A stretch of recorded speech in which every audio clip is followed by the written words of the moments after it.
আল্লাহর কোরআনের সবচাইতে দামি আয়াত, the greatest verse in the Quran. উবাই ইবনে কাব রাদিয়াল্লাহু তাআলা আনহুকে বিষ্ণু সাল্লাল্লাহু আলাইহি ওয়াসাল্লাম জিজ্ঞেস করলেন, উবাই বলো তো কোরআনের কোন আয়াতটা সবচেয়ে সেরা? উবাই জানেন, তারপরে বললেন আল্লাহু ওয়া রাসূলুহু আ'লাম, আল্লাহ আল্লাহ রাসূল ভালো জানেন। দেখেন কত বিনয়ী ছিলেন সাহাবারা, জেনে উত্তর দিতে চাইতেন না, ভাবতেন না জানি বিশ্বনবী নতুন কিছু আমাদেরকে জানায়। বিশ্বনবী আবার বললেন, তুমি কি জানো কোরআনের সবচেয়ে শ্রেষ্ঠ আয়াত কোনটা?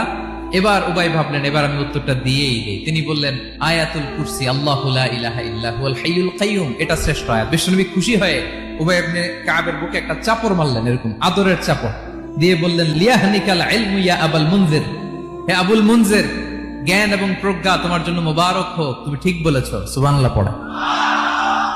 তাহলে এই প্রথম ইনফরমেশনটা আজকে জানলাম, কোরআনের সর্বশ্রেষ্ঠ আয়াতের নাম ৬,২৩৬টা আয়াতের মধ্যে থেকে সবচাইতে দামি আয়াত এটা।